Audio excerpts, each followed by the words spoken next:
That is return of income.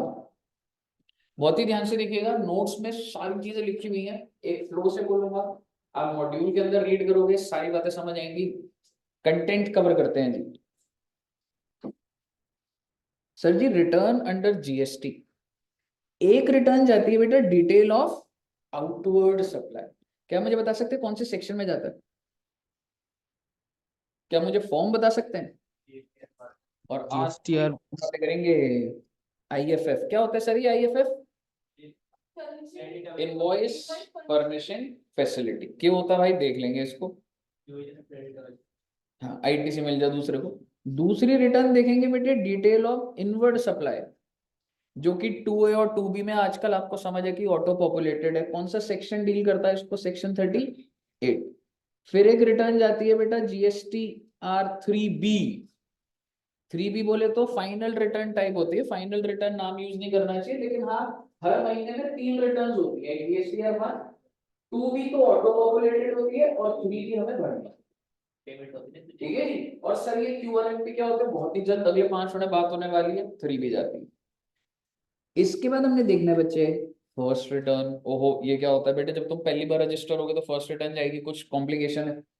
उसके बाद है बच्चे एनुअल रिटर्न। एनुअल रिटर्न ध्यान है आपको?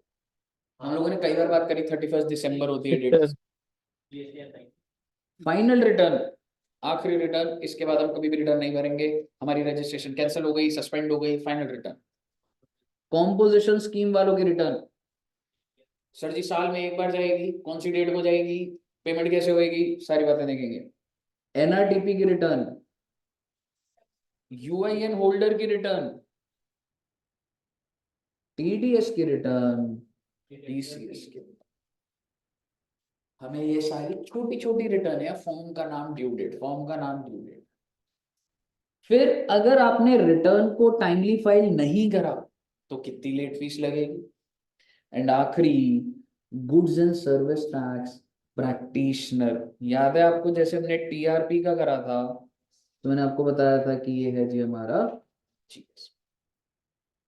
आइए सबसे पहले हम लोग कौन सी सप्लाई की बात कर रहे हैं? Outward supply. जितने भी दुकानदार हैं, जितने भी सप्लायर्स हैं, वो अपनी सबसे पहले डिटेल कौन सी सबमिट करते हैं बेटे? Outward supply. मेरे को एक बात बताइए, why this entire structure of return submitting is there? क्या ये हटा नहीं सकते हम लेकिन? सर ये चैप्टर की पहली क्लास है ना? सर पहली क्लास ये इस चैप्टर की। हाँ पहली क्लास है।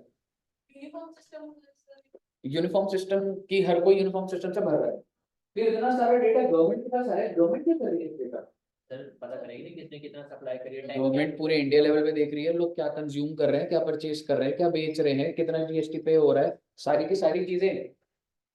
आप मुझे बताइए, गवर्नमेंट के पास सामने जो बेटा मैकडॉनल्ड्स है, उसकी डिटेल कैसे पहुंचेगी गवर्नमेंट के पास? कितने रिटर्न से तो पहुंचेगी। समझ रहे हो? जितनी भी शॉप्स है, रिलायंस, एयरटेल, इन्फोसिस, ये सारे के सारे क्या कर रहे हैं, ये कैसे पहुंचेगी डिटेल? रिटर्न भर के। और आउटवर्ड सप्लाई की डिटेल कैसे पहुंच रही है, हर दुकानदार क्या बेच रहा है, GSTR1 के साथ। तो आप जरा ध्यान से देखिएगा। एक सेकंड।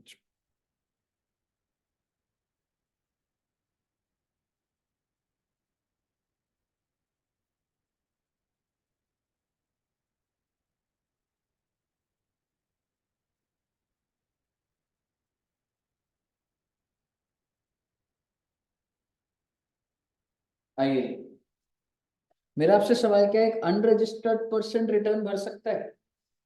नहीं भर सकता है सर जी। पेमेंट की बात अलग थी, रिटर्न कौन भर रहा है बेटा? Registered person. और कौन सी डिटेल भरेगा इस GSTR1 के अंदर? Detail of outward supply. किस चीज की? गुड्स की भी और सर्विसेज की भी। कहां पे भर रहा है जी? जीएसटी पोर्टल पे।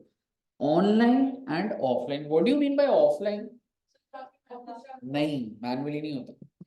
ऑनलाइन होता है आप इंटरनेट के थ्रू कनेक्टेड हो और आप डिटेल डाल रहे हो।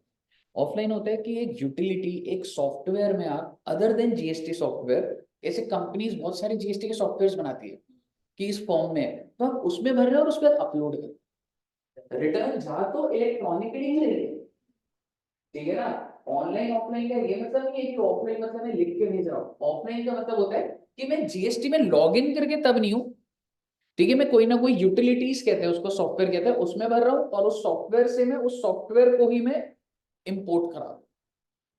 ठीक है साहब, यहाँ तक क्लियर है? लिंक है उससे जीएसटी पोर्टल से, हम उसमें डिटेल भरते हैं ऐसा ना। हाँ, बहुत सारी कंपनीज है, ये सब रेवेन्यू कैसे जनरेट करती है, देख जीएसटी के बस की नहीं है कि बहुत ज्यादा हैवी सॉफ्टवेयर भी दे। तो basically there are many companies, Wipro, Infosys, वो लोग आपका जीएसटी रिटर्न भरने के लिए सॉफ्टवेयर बनाते हैं। तो तू उस सॉफ्टवेयर में भर रहा है, उस सॉफ्टवेयर की जब रिटर्न होती है ना तो सबमिट करता है, तो एक छोटी सी फाइल होती है, वो फाइल अपलोड कर देगा।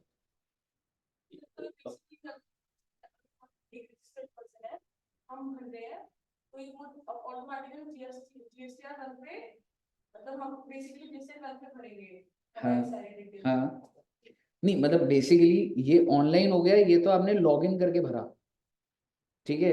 और ऑफलाइन क्या होता है बच्चे, आप ये कह सकते हो,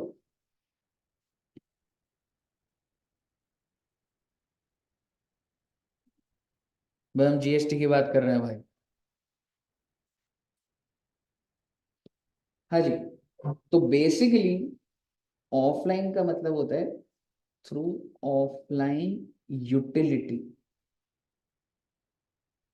ठीक है ना। ऑफलाइन यूटिलिटी क्या होता है, थ्रू एनी अदर सॉफ्टवेयर, और उसके बाद जीएसटी के अंदर वो फाइल जो होती है वो फाइल अपलोड हो जाती है, ठीक है। अब आप एक चीज समझिएगा, कौन से फॉर्म में जा रहे हैं बच्चे? सर ये ऑफलाइन काउंटर पे जाके वाला नहीं है? नहीं, ऑफलाइन काउंटर नहीं, कोई काउंटर के वहां पे रिसिप्ट नहीं होएगा। मुझे बताइए कौन से फॉर्म में डिटेल जा रही है, कैसे जा रही है? मंथली। कौन सी तारीख को? 10 को। 10 को, लेकिन ये डेट क्या हो चुकी है? 11th हो चुकी है।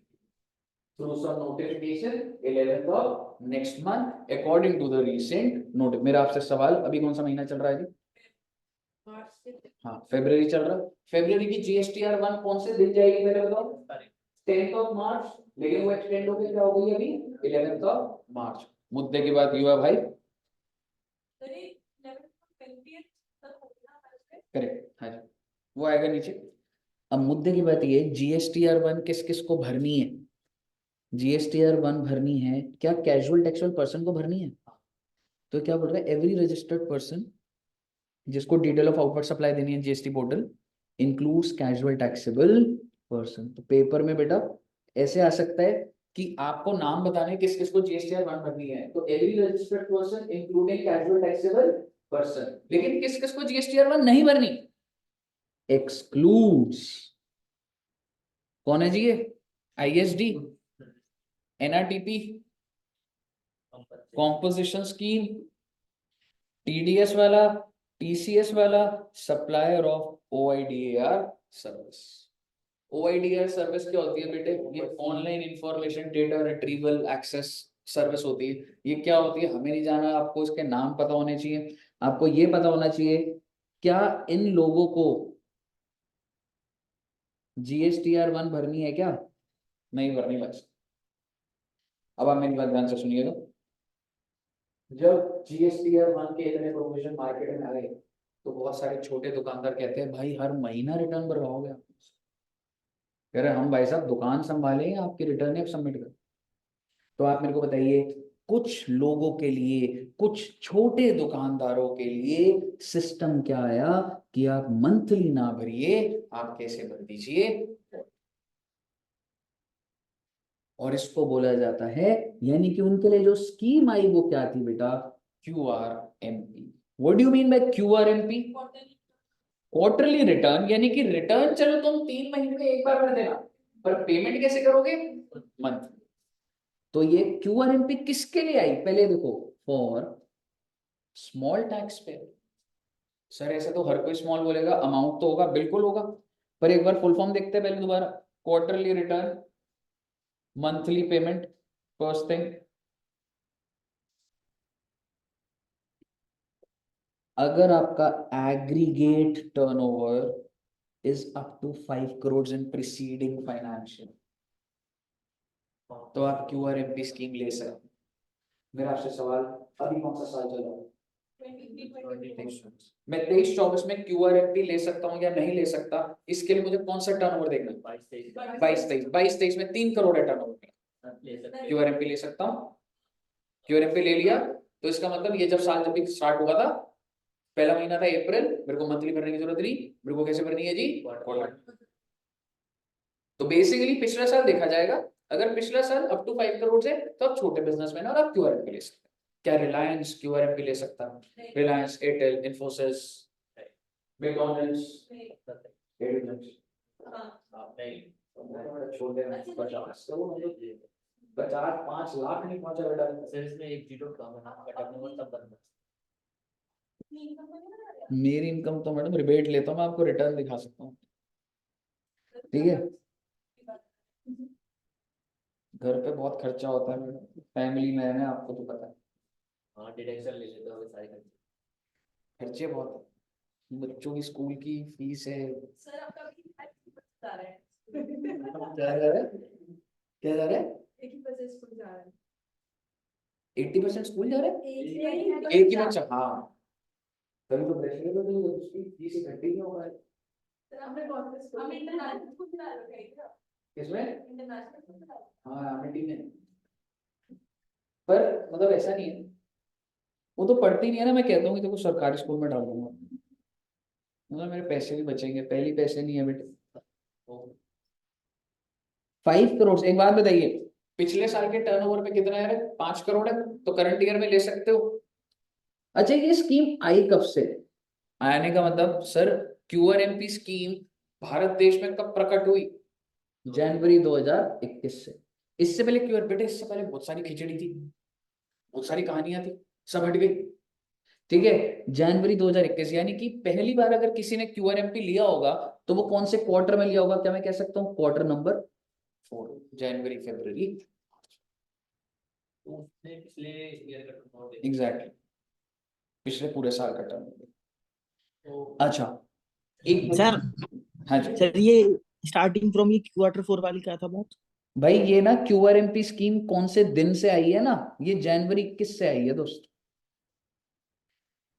कोई बोले ओके मैं तो 2020 से QRMP ले रहा हूँ, ओ भाई तब थी नहीं स्कीम। QRMP ठीक। जब भी आई वो आप कब से ले सकते हो? 1 जनवरी से ले सकते हो। कैसे लोगे सर जो बताओ? सर जो 20-21 वाला जो ईयर था उसमें लोगों ने लास्ट के एक क्वार्टर के लिए क्यूआरएम भी लिया होगा। Yes,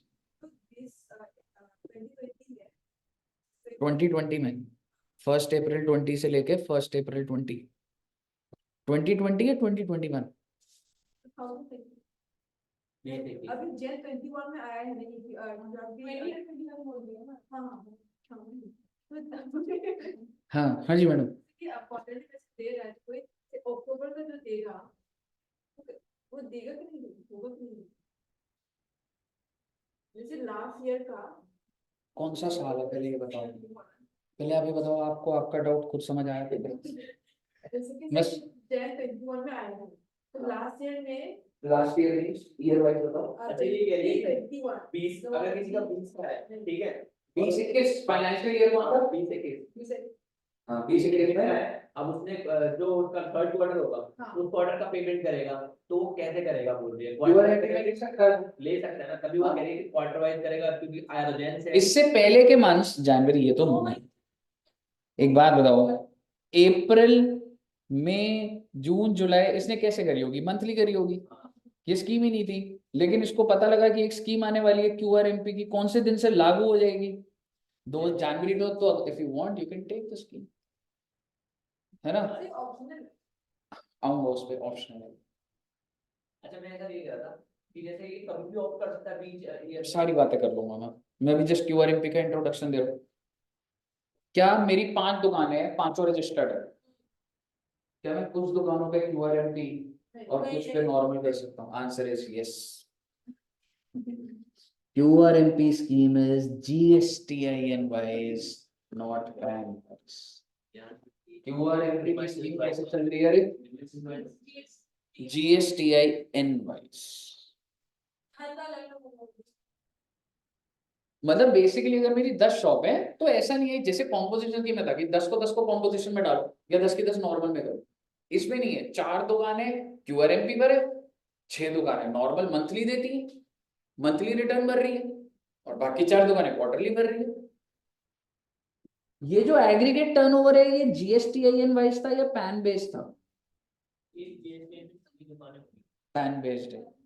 Whether you can take QRMP or not, मैं आपके पूरा टर्नओवर देख रहा हूँ pan based, but you have the freedom कि कुछ शॉप्स के लिए आप QRMP कर सकते हैं और कुछ के लिए आप नॉर्मल चला सकते हैं। सर एक इंसान की 2000 दुकानें तो उसका अलग-अलग जीएसटी नंबर हो सकता है। Yes it is possible. एक इंसान के अगर 5 स्टेट में अलग अलग दुकानें तो स्टेट में रजिस्ट्रेशन और सेम में तो भी ले सकता है। ये हमने करा था ना ये प्रिंसिपल, और अगर नहीं लेता तो एक को प्रिंसिपल प्लेस बोलता है और एडिशनल प्लेस बोलता है। मुझे बताइए यहाँ तक क्लियर है?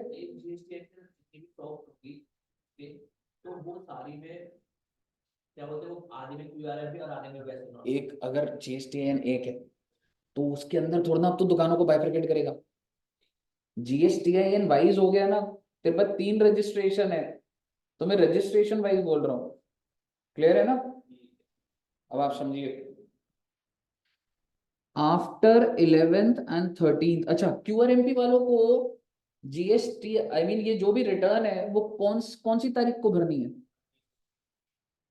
सक्सीडिंग द, तो इनको जीएसटीआर 1 जो भरनी होगी वो कौन सी तारीख को भरनी है बेटे? क्वार्टर, ऑब्वियसली जब क्वार्टर खत्म होगा तो 13 तारीख। अब आप मुझे बताइए, अब ये कुछ आईएफएफ आ गया, मैं आपको अब पहले आईएफएफ की बात करता हूँ। सर जी जो क्यूआरएमपी वाले हैं उन्होंने देखा कि कोई हमसे सामान ही नहीं खरीद रहा। आप मुझे बताओगे क्यों नहीं खरीद रहा? क्योंकि मैं अगर आपको आज बेचता हूँ तो मैं भाई क्वार्टर की डिटेल अगले महीने 13 तारीख को करूंगा, एक क्वार्टर बाद टेक्निकली वो बोलेगा मेरे को आईटीसी लेट मिल रहा है, विच बिकॉज ऑफ विच कौन सी फैसिलिटी आ गई बेटे? Invoice furnishing facility. एग्जैक्टली अब एक बार जरा इनवॉइस फर्निशिंग फैसिलिटी देखिए। सबसे पहली चीज, is it a mandatory facility? I am in QRMP, मैं क्यूआरएमपी में हूं, ठीक है। एक बात बताओ आईएफएफ कौन ले सकता है सबसे पहले? तो ऑब्वियसली नो क्यूआरएमपी के लिए ही है। तो सर मैं तो 3 महीने बाद भरना चाहता हूँ, कोई मुझे फोर्स करेगा नहीं हर महीने कोई सब लोग नहीं। लेकिन अगर मेरा जो कस्टमर है अगर मुझे आईटीसी चाहिए तो मैं किस जरिए उसको आईटीसी फ्लोट करा सकता हूँ? Through invoice furnishing facility. So first thing, can I say this is an optional facility? If you want आप आईएफएफ फैसिलिटी यूज करके इनवॉइस अपडेट कर दीजिए, अदरवाइज जीएसटीआर 1 में क्वार्टर के एंड में कर देना। तो ये डिपेंड करता है कि आपका जो कस्टमर बेस है वो क्या। और क्यूआरएमपी सप्लायर कितने आपके हिसाब से आईएफएफ कितने महीने मिलना चाहिए? एक क्वार्टर में 3 महीने होते हैं, पहले 2 महीने मिलना चाहिए, क्योंकि थर्ड वाला तो जो क्वार्टर होगा मार्च का वो तो हर कोई अगले महीने 11 या 13 को ही जा रही है ना। तो बेसिकली आईएफएफ फैसिलिटी कितने मंथ्स के लिए होती है? Month number 1 and month number 2 for the first 2 months of the quarter. What is the benefit? ITC can be claimed by a registered recipient. Return is filed late, but details of invoice are filed earlier so that ITC can be clear है जी? Cool.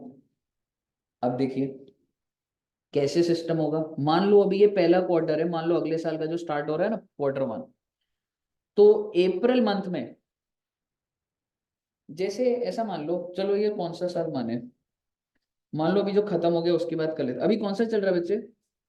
23-24 का quarter number 1 तो खत्म हो चुका है। तो ये बंदा क्यूआरएमपी में कैसे आप बताओगे? क्योंकि इसका कौन से साल का टर्नओवर 5 करोड़ के अंदर था? 22-23 22-23 जी 2.5 करोड़ था। तो करंट ईयर में 23-24 में मैंने क्यूआरएमपी ले सकता हूँ, मैंने क्यूआरएमपी ले लिया। अप्रैल के महीने में मुझे बताओ अगर मुझे आईटीसी शिफ्ट करना है तो कैसे शिफ्ट कर पाऊंगा? आईएफएफ के थ्रू। कितने रुपए के इनवॉइस अपलोड कर सकता हूँ? सर जी अप्रैल के महीने में 1 करोड़ की सेल हुई है, क्या मैं 1 करोड़ के इनवॉइस आईएफएफ के थ्रू दे सकता हूँ? नहीं, क्योंकि बिकॉज आप तो कह रहे थे हम तो छोटे इंसान, और मैं तो आपको हर महीने 50-50 लाख दे रहा हूँ, तो कहीं ना कहीं 6 करोड़ तो बन ही रहा है। तो IFF फैसिलिटी आपको सिर्फ कितना अलाउ करेगी अपलोड करने के लिए? This is a fix limit per month. तो टोटल इनवॉइस आप कितने के IFF के हर महीने अपलोड कर सकते हो बच्चे? 50। मई के मंथ सर जो नहीं हुए वो GSTR1 में भर दियो ना, समझ रहे हो? और मई के मंथ में क्या मैं IFF ले सकता हूं? कितने रुपए तक बेटा? 50 लाख। अब मेरे को बताइए, जून के मंथ में क्या IFF ले सकता हूं? नहीं ले सकता है। What's the point of giving you IFF in June month? हर कोई जुलाई में अपनी बंद कर रहा है तो हो जाएगा। इसीलिए तो फर्स्ट 2 मंथ्स के लिए मिलता है, समझ रहे हो? तो बेसिकली आप मेरे को बताइए, क्या अप्रैल में तो मिल जाएगा, मई में तो मिल जाएगा, जून में मिलेगा? अब जुलाई में कौन सी तारीख को जुलाई में GSTR1 भरोगे? तो update the invoice of June and invoice of April and May if any left. कोई दिक्कत वाली बात थोड़ा है। अप्रैल और मई में तुमने जितने भर दिए, नहीं भरे तो भी चिंता क्यों कर रहे हो? GSTR1 में डाल देना ना जो भी। बताइए, क्लियर है ना? सर अप्रैल में किसी भी डेट को कर सकते मेरे भी लोग 13 तारीख को IFF की डेट भी 13 तारीख है, हर महीने 13 तारीख। मुझे बताइए, पहले आपको IFF समझ आया? अब ये लाइन पढ़िए, after 11th and 13th of next month GSTR1 और IFF will not be 30 जुलाई के बाद नहीं होगी। not 13 July, just focus on trading होता है। IFF only। वन छोड़ दो ना, हो सकता है ना हर महीने की IFF की तो ड्यू डेट है, ठीक है? जैसे अभी कौन सा मंथ है? फेब्रुअरी का के लिए क्या मैं IFF ले सकता हूँ? यस ले सकता हूँ, क्योंकि ये second month of the quarter है ना।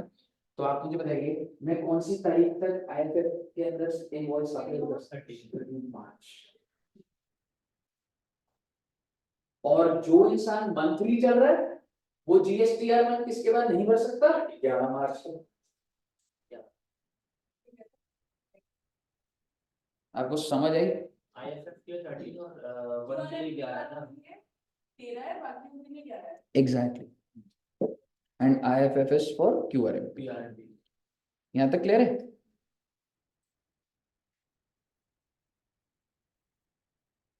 अब जरा ये 2 लाइनें पढ़ना, ऊपर जाऊंगा मैं दोबारा, अभी GSTR आ जाऊंगा उसमें।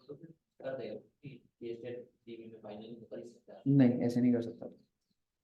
20 तारीख के बाद दोबारा कुछ है कहानी, एक बार देखते हैं। If supplier does not furnish invoice detail through IFF, एक सप्लायर है उसने IFF के थ्रू नहीं सबमिट करे, क्या वो GSTR1 में डिटेल सबमिट कर सकता है? यस कर देगा।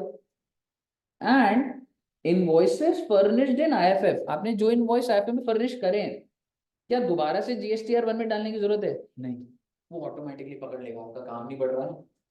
मैंने IFF और GSTR1 को भी इंटीग्रेट कर दिया ना भाई, तो वहां डाल दिया, यहाँ दोबारा करा रहा ना फिर से, ठीक है ना? तो ये बात आपको ध्यान रखना। अब आइए जरा इधर, सरकार थोड़ी सी स्ट्रिक्ट हो गई है। सरकार कह रही है अगर तुम्हें पिछले साल की GSTR1, पिछले साल सॉरी जो भी पिछली ड्यू डेट है GSTR1 अगर तूने नहीं भरी तो तेरे को करंट पीरियड में GSTR1 या IFF भरने नहीं दूंगा।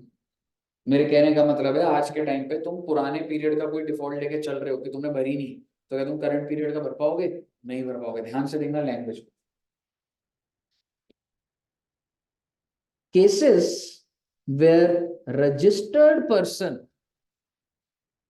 is debarred from furnishing detail of outward supply in GSTR1 और IFF। एक बार आराम से पढ़ते हैं, एनालिसिस का पॉइंट है। मैं नीचे कुछ केसेस लिख रहा हूं, केसेस क्या है वो मैटर नहीं करता अभी, पर मैं किस चीज के लिए रोक रहा हूं इस रजिस्टर्ड पर्सन, क्या बनना चाह रहा है?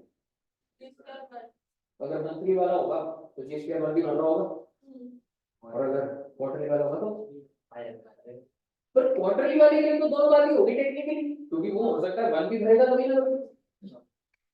लेकिन जो मंथली वाला है उसके लिए सिर्फ क्या हो गया? ठीक है, इतना गहरा तो हो गया, लेकिन क्या मैं ये कह सकता हूं कि हाँ सर कि GSTR 1 जनरली अगर मैं समझूं ये तो मंथली वाले हो गए, और IFF किसका हो गया बेटा, QRMP वालों का, और इनका जरिया क्या है अपनी आउटवर्ड सप्लाई बढ़ाने का, GST1 IFF ही तो है ना। क्या पॉइंट है, ये पॉइंट लिखे हुए है मैंने, ध्यान से देखना, पहले मैं आपको पॉइंट्स बता देता हूँ। पॉइंट नंबर 1 दिख रहा है आपको, फिर पॉइंट नंबर 2, फिर पॉइंट नंबर, और चौथा पॉइंट ये है बेटा। 88 से यार डिस्कस नहीं कर रहा हूँ, नया पॉइंट डाला हुआ, पहले 3 पॉइंट देखते हैं। If detail of any of the previous tax period, sir जी ये टैक्स पीरियड इसलिए यूज करते हैं क्योंकि हमें हो सकता है पता ना हो कि पिछले बार मंथली रिटर्न जा रही थी या क्वार्टरली जा रही थी, हम चेंज कर सकते हैं। पिछले क्वार्टरली QRMP, अब मंथली तो आगे क्वार्टरली, हाँ जी, हर 3 महीने में मॉड्यूलेट हो जाएगी बात। तो क्या कह रहा है, if detail of any of the previous tax period has not been furnished by, काय बात की डिटेल भाई, डिटेल ऑफ आउटवर्ड सप्लाई। अगर आपने, हाँ जी बोलिए, अगर आपने, जैसे मैं आपसे एक चीज पूछता हूं, अभी फरवरी का मंथ है, छोड़ो अभी तो जनवरी खत्म हुआ है ना, जनवरी का GSTR 1 कब जाना है, मैं मंथली में हूँ 11 फरवरी, मैंने दिसंबर का GSTR 1 नहीं भरा, क्या मैं बताऊँ अभी क्या है? If detail of the previous tax period, मैं मंथली वाला हूँ भाई, प्रीवियस टैक्स में क्या महीना का होगा, और कौन सी डिटेल पूछ रहा है वो, आउटवर्ड सप्लाई। अगर तूने पिछले महीने की GSTR 1 नहीं भरी तो इस महीने की GSTR 1 नहीं भरने दूंगा तेरे को। और मैं आपको बोल रहा हूं, मैं जनवरी फरवरी मार्च में मैं QRMP में हूं, ठीक है। जनवरी की QRMP की डेट निकल चुकी है, हाँ सर निकल चुकी। नहीं, नहीं सर 13 फेब। अच्छा नहीं निकली। पर और मैं दिसंबर में महीने वाले में था, हो सकता है ना, मैंने नहीं भरी वो, जब मेरे को IFF फैसिलिटी दी जाएगी भाई, किसी में भी हो तो। और अगर मैं पिछली बार की क्वार्टर वाले में होता तो उसकी GSTR 1 की डिटेल क्या थी, डेट 13 जनवरी, अगर नहीं भरी तो भाई साहब नहीं। कॉम्बिनेशन तो कितने ही बन सकते हैं ना, कहने का मतलब ये है, तुम प्रीवियस मंथली दे रहे थे तो महीने की ड्यू डेट पकड़ लूंगा मैं, और उसमें थे IFF के अंदर थे तो क्वार्टर के हिसाब से डेट देख लो। अगर आपने वो आउटवर्ड सप्लाई की डेट मिस करी हुई है, मैं आपको करंट पीरियड की भरने नहीं दूंगा। ये सर पीरियड वाइज चलेगा। हाँ जी, हाँ जी, पीरियड वाइज चलेगा। अगर जनवरी का IFF हमने नहीं भरा तो Feb का वो भर सकता है, कि हाँ वो भर एक ही सकता पीरियड में आता है। भर सकता भर सकता। कुछ दिन के लिए विंडो ब्लॉक कर दी जाती है, जैसे 13 तारीख से लेके 20 तारीख तक या 18 तारीख तक ब्लॉक कर दिया जाता है उसे, क्योंकि उस टाइम पे 2 भी बन रही होती है, तो लेकिन आप भर सकते हैं ऑप्शन। ओके। देखो मतलब ये है, आउटवर्ड सप्लाई पुरानी डिटेल फुल होनी चाहिए और आपको लैंग्वेज समझ आनी चाहिए पूरी। अगला पॉइंट बताइए ऐसा, उसके बाद में कुछ नहीं लिखिए, कमिश्नर में on the recommendation of the council में, GST काउंसिल जो है अगर उसकी परमिशन मिल जाए, कमिश्नर के पास पावर है कि वो बोले आपको कि ठीक है भाई तूने पिछली नहीं भरी ना, कोई बात नहीं, तो करंट पीरियड की भर दे, लेकिन इसके लिए किसकी मंजूरी चाहिए आपको, कमिश्नर की चाहिए, और कमिश्नर की से किससे पूछेगा, GST। क्लियर है साहब। अब आप मुझे बताइए,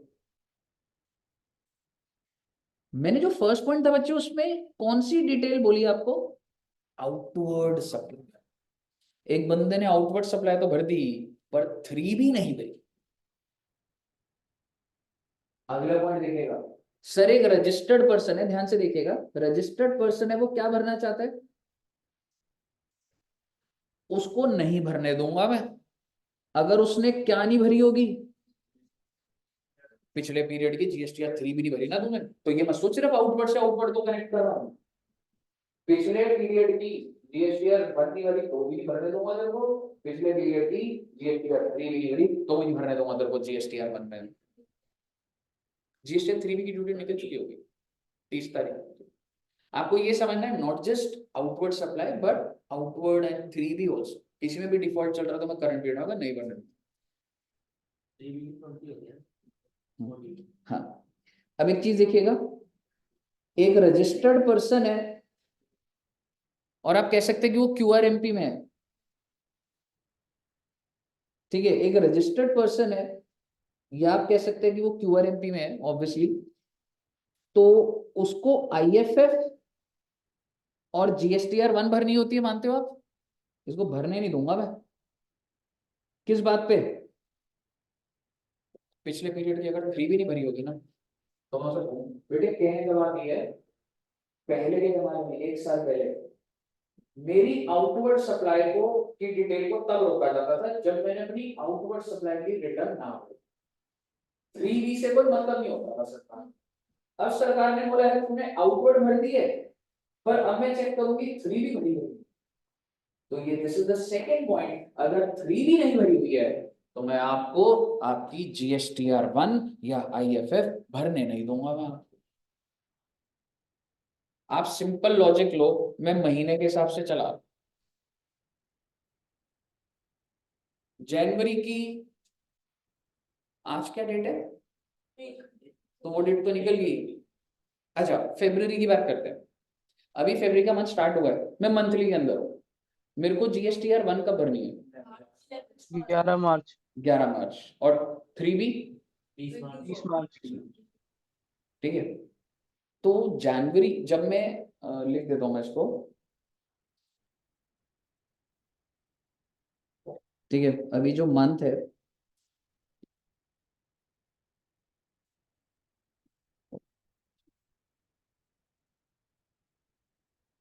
तो इसकी GSTR 1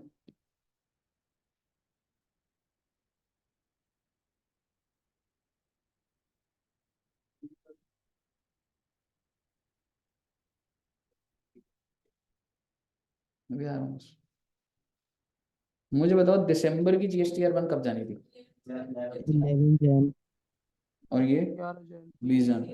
20 जैन। जनवरी की कब जाएगी? 11 फेब।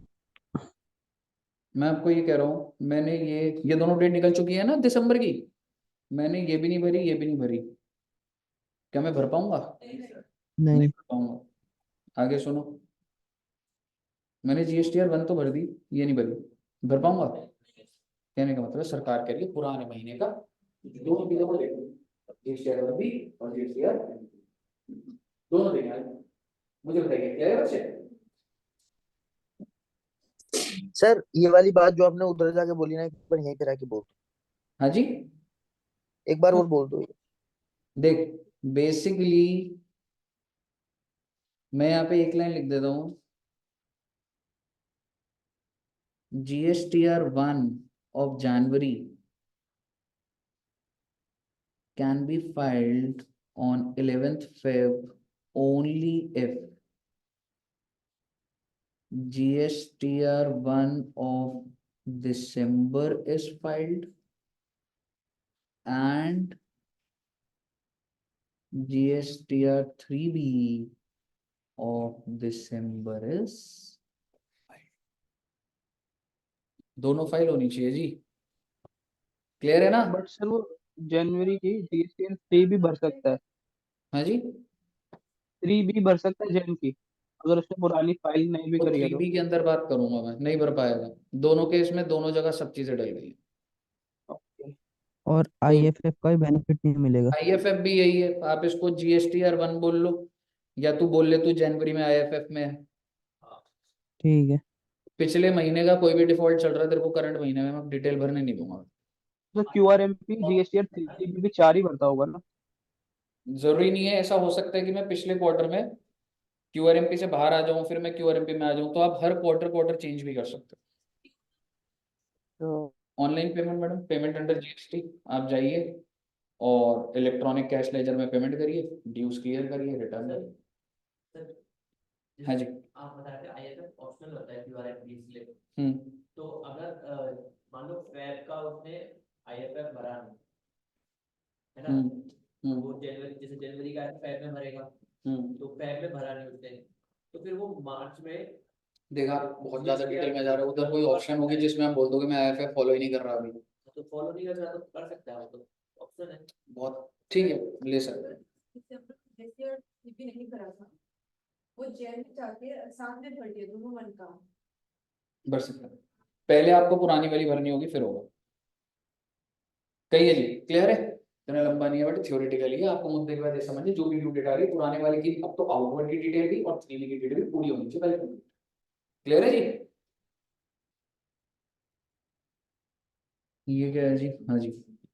अच्छा एक बात बताओ, अभी फेब्रुवरी स्टार्ट हुआ है, क्या मैं 10th फेब को GSTR1 भर सकता हूँ? आई मीन इसी फेब्रुवरी की ही, आई मीन टू से, देखो हाँ, फेब का फेब। जैसे सपोज करो अभी फेब मंथ स्टार्ट हुआ और बेटे 14th फेब को मैंने सोचा कि खाली बैठे हैं जी बच्चे तो घूम रहे हैं, ठीक है, तो मैं तो खाली बैठा हूँ बेटे घर पे, क्यों ना मैं फेब्रुवरी के मंथ की GSTR1 फाइल कर दूं? Answer is no. Hmm month end होगा उसके बाद ही GSTR1 भरना स्टार्ट होगा। GSTR1 cannot be filed before the end of current tax period। लेकिन मेरे को एक बात बताइए, दो एक्सेप्शन है। अगर मेरी जीएसटी इमीडिएट इफेक्ट पे कैंसिल हो गई तो मेरे को जीएसटी ऑफिसर बोल सकता है तू आज ही रिटर्न करेगा इस पीरियड में, तेरे को ज्यादा टाइम नहीं। कैंसिलेशन ऑर्डर तभी आएगा रिटर्न भर, due to any reason cancel हो रहा है, तो अगर मैं इसी महीने की रिटर्न इसी में भर सकता हूँ भर सकता हूँ इन केस ऑफ कैंसिलेशन। और दूसरा बताइए क्या है? कैजुअल टैक्स पर्सन बोल रहा है भाई साहब मेरा धंधा खत्म हो गया फरवरी का, 14 फरवरी को जा रहा हूँ मैं, 10 फरवरी को जा रहा हूँ मैं, 4 दिन रिटर्न भरी भरना चाहता हूँ। तो ये तो ये लास्ट रिटर्न एक्सेप्शन है वाला बेटा। केस हो गया। हाँ जी, ये तो लास्ट रिटर्न वाला केस हो गया। ना ना, हाँ तो ठीक है, लास्ट रिटर्न भी होगी तो GSTR1 में जितनी तूने आउटवर्ड सप्लाई करी है वो तो बताएगा ना। हाँ मतलब मंथ एंड के बाद भर सकता है। अरे मंथ एंड बोल रहा है मेरी, 14 फरवरी को भर सकता है, इन दो केस में भर सकता है। इन दो नहीं, वो नॉर्मल केस में बताया ना, मंथ एंड के बाद नॉर्मल केस। यानी 1 तारीख से 10 तारीख की 11 तारीख। हाँ जी, एक बार देखिए ऊपर के एग्जांपल बनाए देखते हैं एक बार। कौन सा मंथ है बेटा करंट मंथ मेरे इसमें? अगस्त। तो अगस्त में क्या मैं GSTR1 भर सकता हूँ? क्या 31 अगस्त खत्म होते ही से लेके 11/9 तक GSTR1 भर सकता हूँ? लेकिन क्या 11 सितंबर के बाद, ये 30/9 गलत लिखा है बेटे, ये डेट कुछ नहीं है, 11 सितंबर के बाद एक डेट तक मैं GSTR1 नहीं भर सकता। तो बेसिकली 11 सितंबर से मैं GSTR1 नहीं भर सकता। ये सब क्लियर है? ओके सर जी, सर किसी GSTR1 किसी ने अगर कैंसिल का वो करा हो, अप्लाई कर दिया हो, अप्लाई करने पे नहीं एप्लीकेशन होता वो, अगर डेट ही आ चुकी है तो ही होता है। ओके। ठीक है जी, आइए भाई साहब, GSTR1 के अंदर डेटा क्या क्या जाता है? वो बेटे क्या सर डेटा जाएगा? एक जाएगी बेसिक डिटेल और एक जाएगी detail of outward supply. Basic detail में देखो क्या है, कॉमन सेंस वाली बात है, तुम्हारा GSTIN number, legal name, legal name होता है जैसे कि बिजनेस हाँ आधार में जो नंबर है वही आपका लीगल नेम है ना? तो आपका लीगल नेम भी एंजल ही है। बिजनेस करना होता है ना हाँ नहीं, लीगल नेम होता है कि तूने किस कंपनी से, आई मीन रजिस्टर्ड, जैसे आपने रैडिसन सुना हुआ है, रैडिसन कंपनी का नाम रैडिसन ही, आई थिंक कॉनकोड लिमिटेड करके कुछ है, ठीक है, तो ब्रांड नेम क्या चल रहा है जी? रैडिसन। ठीक है, अब जैसे बर्गर सिंह है, बर्गर सिंह है ब्रांड नेम, उसके पीछे जो लीगल नेम है वो अलग है, कंपनी का नाम। Aggregate turnover of previous year, चलो बोलो बड़े सॉरी सर मैं डिस्टर्ब कर दिया, ये कर लो ना, अपनी बात उसको भी नहीं बताया, बेटी उसके साथ उससे बातें नहीं करती, दिखाओ दिखाओ दिखाओ, आओ जी, किसकी बात कर रहे थे? मेरी बात? बुराई कर रहे थे, अच्छाई कर रहे थे? मेरे 100 रोजेस जागृति मैम देती है हमको, because I am the best no. तो वो तो दिख रही है मुझे आपको 10 दे बोलने के बाद डाउट नहीं पारस नहीं डाउट तो नहीं बेटे, अपनी जिंदगी में तुम बेस्ट नहीं हुए ना तो आज जीना बहुत मुश्किल है। खुद को उठ के सुबह उठते ही आपको बोलना चाहिए शीशे पे खड़े, आई एम द बेस्ट। हाँ अच्छा होता है। देखो तुम तो शीशा लगाया हुआ, आज वहीं से खड़े हो गए माशा अल्लाह, आपको बेस्ट बनाने के लिए। चलिए, रियलिटी तो ये है जी कि स्कोर चल रहा है 7-4। आइए, नहीं रोशन जी, बस मेरे को सिर्फ ये था, इसने जो फर्स्ट डे मैच खेला था ना उसको आउट करके लग रहा था कि मैं कभी नहीं खेलता, बस मेरे को ये था और कुछ नहीं है। ये है। सर आ जाओ आ जाओ आ जाओ, हाँ जी हाँ जी। सर जो इस मंथ की पिछले डिफॉल्ट की वजह से इस मंथ की जीएसटीआर 1 नहीं भर सकता, फिर वो कैसे भरेगा अपना रिटर्न? मतलब कैसे लेगा फिर वो? मेरे भाई ये जो 18-19 तारीख निकल जाती है ना, उसके बाद जीएसटीआर की विंडो दोबारा खुल जाती है, तो तू पुराने पीरियड अच्छा की ओके। जीएसटीआर 1 भर सकता है। सिर्फ कुछ दिन के लिए विंडो बंद कर दी जाती है क्योंकि तब 2 भी बन रही होती है, तो सॉफ्टवेयर इतना उठा नहीं पाते होंगे, तो इसलिए लोग बंद कर देते हैं, उसका लोड बंद कर देते तो हैं। पेनल्टी लगती है कोई?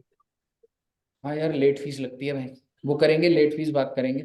100 रुपए पर डे, 300 रुपए पर डे, ऐसे करके कुछ डिफॉल्ट पे लगता ओके सेल्फिश सर। है।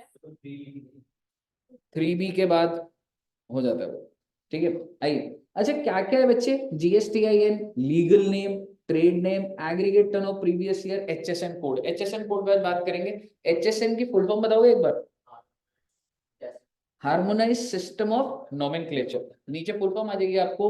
बेटे कोडिंग सिस्टम पे जीएसटी लगता है। आज ऐसे नहीं होता सर जी, आप एक बॉटल बेचते हो, बॉटल पे 6% है। बेटे बॉटल का कोई ना कोई कोड है, वो कोड का 6% है। उस बॉटल के अंदर वाटर बॉटल्स भी हो सकती है, और कौन कौन सी बॉटल्स हो सकती है?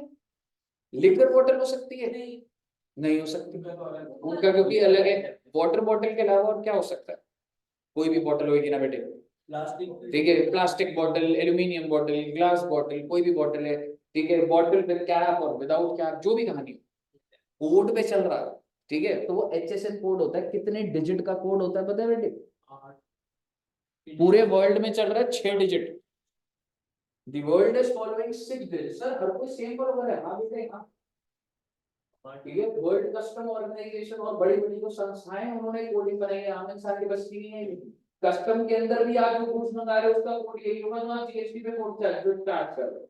तो basically India is following 8 digit coding system. Further segregation, तो इंडिया को अपने कंट्री के हिसाब से जरूरत लगी, बोलो ज्यादा वैरायटी के सामान है तो वो। अच्छा, मुद्दे की बात ये है, डिटेल ऑफ आउटपुट सप्लाई। मुझे बताइए आपको कैसे बताना है जी? B2B। और आगे क्या लिखा है मैंने? बिजनेस तो कर आगे का मतलब था राइट में पढ़ो B2B के। क्या लिखा हुआ आगे? आप रीजन बताइए क्यों लिख रहे हैं इनवॉइस वाइज। मतलब एक B2B ट्रांजैक्शन मैं अपनी सब जो आउटपुट सप्लाई है वो इनवॉइस वाइज बता रहा हूँ B2B में, क्यों? तभी तो ITC मिलेगा उसे। अगर मैं एक इनवॉइस की पूरी डिटेल नहीं दूंगा कि भाई वो मिस्टर ए है, उसका जीएसटी नंबर ये है, उसको मैंने 100 रुपए का बेचा था, उस पर जीएसटी 10 रुपए था, जब तक मैं सारी डिटेल नहीं दूंगा दूसरे के कंप्यूटर पे आईटीसी कैसे रिफ्लेक्ट होगा 2B में? तो B2B का मतलब पता है क्या होता है बच्चे? Business to business. I am asking you, मैंने जिसको बेचा है वो B2B है, लेकिन जिसको बेचा है वो रजिस्टर्ड नहीं है, उसको मैं B2B बोलूं या B2C बोलूं? That is called B2C। मैं लिखवा देता हूं, B2C। आप ये कह सकते हो ये जो B2B है ना बेटा, ये वाला जो B है, इसको मैं क्या बोल रहा हूं? Registered. I am not saying he is unregistered, क्योंकि अगर दूसरा बंदा अनरजिस्टर्ड है तो इनवॉइस वाइज क्यों डिटेल चाहिए? लेकिन ये जो C है, ही कैन बी कंज्यूमर या फिर अनरजिस्टर्ड। आपको समझ आया लॉजिक? और जो आप कंज्यूमर को बेच रहे हो, मुझे एक बात बताओ, हल्दीराम्स वाला है, हल्दीराम वाला GSTR 1 भरता होगा? आप मुझे बताइए क्या वो B2B सप्लाई करता है मेजर या B2C? B2C करता है। तो भैया सीधी डिटेल बता दे 20 करोड़ के पूरे पूरे बिल की, समझ रहे हो? ऐसे नहीं बताता वो एक एक इनवॉइस वाइज, उसको सीधे सीधे बताना है एग्रीगेट कितनी मैंने सप्लाई करी है, क्योंकि मैंने B2C पे क्या लिखा है, कंसोलिडेटेड। नीचे वाली लाइन में मत पढ़ना, जीरो रेटेड सप्लाई आप बताएंगे भाई साहब, आउटवर्ड सप्लाई है जो भी बेचोगे, जीरो रेटेड हो, डेबिट नोट क्रेडिट नोट हो, नील रेटेड हो, एग्जेम्प्ट हो, नॉन जीएसटी हो, एडवांस, सारा बताओगे भाई साहब। अपनी दुकान से लेकर बेची है तो जिसपे नॉन जीएसटी वो भी डिटेल बताओगे, पता तो लगे। बेचना वैसे तो अलाउड नहीं होता, बट कहने का मतलब ये है whatever you are selling from your shop you have to inform to the government. फिर जीएसटी लगे ना लगे वो अलग बात है। कहिए साहब, क्लियर है? ये जो ऊपर 2.5 लाख वाली बात है ये बात करते हैं। देखो बेटे, जो एक दुकान से इनवॉइस इशू होता है या तो वो B2B होता है या तो वो B2C होता है। B2B के अंदर क्या होगा बेटा, इनवॉइस वाइज डिटेल। B2C में डिपेंड करता है कि आपने इंट्रास्टेट बेचा है या फिर interstate. If it is intrastate like Haldiram's, Bikaner, इधर ही आते हैं सामान बेच देते हैं तो कंसोलिडेटेड। लेकिन अगर इंटरस्टेट है और अगर एक इनवॉइस की value, I am not saying the total of the invoice, invoice value मतलब एक इनवॉइस की वैल्यू अगर 2.5 लाख से ऊपर है, आपको इनवॉइस की डिटेल किसी, हाँ तो उसी इनवॉइस के लिए, उसी invoice, बाकी सारे कंसोलिडेटेड। कहने का मतलब है मैंने 15 इनवॉइसेस यूपी में इशू करे हैं, एक इनवॉइस 3 लाख का है, बाकी सारे 1.5 लाख के, 3 लाख वाला बताना, बाकी सारे कंसोलिडेटेड। बताइए क्लियर है बच्चे? इन पे केसेस आ जाते हैं, मुझे बताइए अगर आपको क्लियर है। अब मुझे पैटर्न से करना है, समझ आता है जरा सा? मुझे बताइए यहाँ तक कोई दिक्कत है तो। अगली बात है जी, अमेंडमेंट टेबल पर आता हूं मैं, आसान सी बात है, HSN पे आ जाता है पहले। Coding system of goods, sir ji services का नहीं है, नहीं बेटे सर्विसेज का है। सर्विसेज के ऊपर अकाउंटिंग कोड बोला जाता है उसे, तो करेंगे चार्ज के चैप्टर में, नाम ही देखना होता है, कुछ ऐसा नहीं है। तो HSN आपको ये पता होना चाहिए ये कोडिंग किस चीज का है, गुड्स का या सर्विसेज का? सिर्फ गुड्स का। Harmonise system of nomenclature. India कितने डिजिट फॉलो कर रही है, अदर कंट्रीज? लेकिन कोड डालने पर भी सरकार ने अभी रिलैक्सेशन दी हुई है बेटे, जीएसटी नया नया है, ज्यादा प्रेशर नहीं डाला जाता। अगर आपका aggregate turnover up to 5 crore है इन प्रीसीडिंग फाइनेंशियल ईयर, जैसे अभी मैं कौन से साल में हूं, 23-24, तो मेरे को कौन सा टर्नओवर देखना भी, 22-23 का। अगर if it is up to 5 crore, क्या मैं कह सकता हूँ छोटा दुकानदार? तो B2B सप्लाई पे कितने डिजिट और B2C पे, बट दैट्स ऑप्शन। अभी तो आपने बोला 6 डिजिट का और नहीं लगाया, अभी रिलैक्सेशन दी थी, जिंदगी में कर लेंगे उसको 8 डिजिट, सरकार नोटिफिकेशन के थ्रू चीजें भी तो बदल जाती है, कोई इतना फर्क नहीं होता। मैडम कस्टमर और जो भी स्टेक होल्डर्स उनको पागल बनाने की बात होती है कि चलो देखो हमने रिलैक्स कर दिया। And if I tell you, हो सकता है कि कोडिंग लेवल पर इंडिया भी पूरा 8 लेवल पर सेपरेट नहीं कर पाएगी, ये भी रीजन हो सकता है। वैसे ऐसा नहीं है, 8 डिजिट लिखे होते हैं पर ये प्रोविजन चल रहा है। हाँ जी, यहाँ तक क्लियर है बच्चे? इनवॉइस पर मेंशन होता है, इनवॉइस पर आज अगर तुम कभी मैकडोनल्ड से किसी खाओगे तुम्हें प्रोडक्ट का कोड दिखेगा, कोड होता है, तो जो भी इनवॉइस देख रहे हो होगा, उसमें होगा कोड होगा, ठीक है। लेकिन अगर आपका पिछले साल टर्नओवर किससे एक्सीडेड है बेटा, तो कितने कोड लगेंगे, चाहे B2B चाहे B2C हो। अगर तुम बड़े दुकानदार हो कितने डिजिट लगाने हैं, 6, मतलब नहीं कोई B2B B2C। छोटे दुकानदार हो तो कितने डिजिट लगाने हैं, 4, B2B पे 4 लगा दो, B2C पे लगा दो 4, तो बढ़िया ऑप्शनल है। आपको अभी ये बात बहुत आसान लग रही होगी, एनालिसिस जब ये चार्ट याद रखना और पेपर के अंदर कैटेगराइज करके अलग बात होती। मुझे बताइए क्या आपको यहाँ तक क्लियर है बच्चे? 8 डिजिट का तो छोड़ देना, 8 डिजिट पीछे पड़ जाएगा क्या, 8 डिजिट समझ रहे हैं? मुझे नहीं 8 डिजिट का होंगे, 8 डिजिट का होंगे। चलिए अब मुद्दे की बात हुआ भाई, सर जी 4 महीने पहले GST R1 भरी थी, गलती हो गई सर उसमें। ऐसे होता है बेटे, लोगों की गलतियों पे इंसान हंसते हैं बेटे। ठीक है, 4 महीने पहले GSTR 1 बनी थी, गलती हो गई सर उसमें सितंबर के महीने की, क्या करूँ? सितंबर की GSTR 1 को अमेंड कर सकता हूँ, चेंज नहीं कर सकता। इनकम टैक्स में जैसे होता है ना, वो रिटर्न को रिवाइज कर लो, इसमें नहीं होता भाई। जिस महीने में गलती पता लग रही है उस महीने में चेंज करो। कैसे चेंज करें सर? एक इनवॉइस गलत चढ़ गया, इनवॉइस नंबर डाला था, नहीं डाला था? डाला था। इनवॉइस आप जब GSTR 1 भर रहे हो, इनवॉइस वाइज का क्या मतलब है? Invoice number, date, GSTN of the recipient, goods कितनी क्वांटिटी में, उस पे GST रेट, सारी बातें जाती है उसमें। मैडम ऑफिस में यही तो काम होता है, रिग्रेस। ऐसे तो होता है। आप जो जो जैसे इफ आई से Reliance is selling you something, तो उसके पीछे इनवॉइस टीम होती है, इनवॉइस डिपार्टमेंट अलग होता है। उसका काम ही यही है एक्सेल पे इनवॉइस की डिटेल पूरी करना, और फिर वो आगे अकाउंट्स वाले को देगा, वो सेल्स रिकॉर्ड करेगा, कहाँ पे सेल हुई है, सेगमेंट रिपोर्टिंग, ऐसी तो होगा सारी चीज। तो उसमें अगर जैसे कि पेमेंट कितना पे किया वो सब इंक्लूडेड है। ये नहीं, इनवॉइस के अंदर ये नहीं होता। और आपको पेमेंट मिली है नहीं मिली, इससे GST कुछ कह भी नहीं रहा। ठीक है, वो तो ये कह रहा है किसको बेचा, GST नंबर उसका, कहाँ भेजा, ट्रक है तो ट्रक की डिटेल दे, सारी डिटेल देंगे। एग्जैक्टली। तो मुझे बताइए, एक बार पढ़ते हैं इसको। How are the detail of outward supply furnished in prior period amended. हालांकि ऐसा कुछ इंपॉर्टेंट नहीं है, आप ये कह सकते हैं कि एक अमेंडमेंट टेबल होता है, अमेंडमेंट टेबल 9, 10, 11 आपके रिटर्न के अंदर आप उसमें चेंज कर सकते हैं। कौन से? जिस महीने में गलती हुई है वहां जाऊं, या जिस महीने में गलती आइडेंटिफाई है वहां जाऊं? तो आप ये कह सकते हैं it is to be amended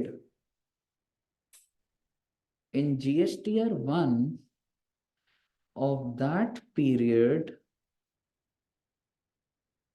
in which the error is identified.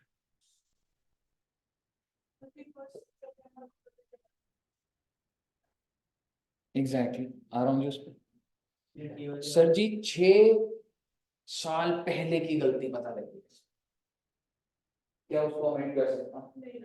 There's a time period जब तक आप अमेंड कर सकते। That is called time limit for rectification, time limit for amendment. Important बात ये बेटा, मैं rectification किस चीज की कर रहा हूँ? प्लीज, मैं अभी भी GSTR 1 के अंदर हूँ। मैं किसी रिटर्न के अंदर नहीं घुसा अभी तक, GSTR 1 ही चल रहा है तब से। तो आप मान लो अभी, जैसे कि सपोज करो अभी जो मंथ हुआ जनवरी 2024, जनवरी 2024 मंथ की गलती मैं कब तक ठीक कर सकता हूं? And what I'm saying is error of Jan 24. It can be rectified up to 30th of November. क्या मुझे एग्जैक्ट डेट बता सकते हैं? 30th November 2000, क्योंकि जिस भी साल का वो है, कह सकता हूँ 23 है, और भाई उसका जो भी आगे का नवंबर आएगा वो लास्ट डेट है। और दूसरी डेट क्या लिखी है मैंने? ड्यू डेट लिखी है, डेट लिखी है, डेट। और अगर मैंने उसको 10th अगस्त को भर दिया, तो आप मुझे बताइए क्या आंसर आएगा? रेक्टिफिकेशन होगा उसी मंथ में कर सकते हैं। मैंने बोला जिस महीने में आइडेंटिफाई। हाँ तो अच्छा, तो दिसंबर की गलती थी, दिसंबर में पता चली लास्ट डेट को। दिसंबर की गलती दिसंबर में पता लग गई तो दिसंबर में ठीक कर दो ना, GSTR 1 भरी नहीं होगी ना अभी। ईयर भी सेम कह रहे हो आप? एक बार मंथ और वो बताओ, एग्जैक्ट बताओ, एरर कब है? So it is December 23। ये क्या है? इसमें एरर हुआ, एरर इन GSTR 1। आइडेंटिफाई कब हुआ? दिसंबर में पता लग गया। दिसंबर तो दिसंबर में ही कर दो ना, और अगर नहीं करोगे तो भी वो लास्ट डेट तक तो जा सकते हो, आपको कोई आराम करना पड़ेगा, आपको पता लग गया तो। बड़ा जिस महीने की गलती उसमें हो जाएगा ठीक, तो उसमें टिक करवाना समझ रहे हो? या 31 दिसंबर को नहीं करना चाहिए? मेरे को बताइए बेटे, सब ऑनलाइन में सबको समझ तो आ रहा है ना बच्चों को?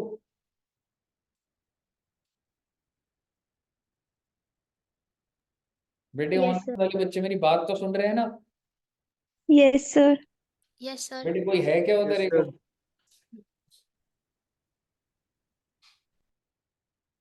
सभी बच्चे एक बार कैमरा ऑन करो अपना अपना। अरे ये नहीं। क्या सर?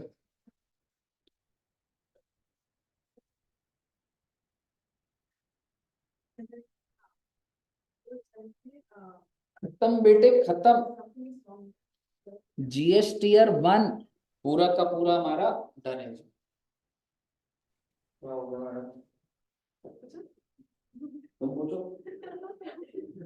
दिसंबर का GSTR 1 जैन में भर गया, हम्म, तो जैन में ही पता चला कि उसमें कुछ गलती हो गया है। जैन में GSTR 1 भर दिए।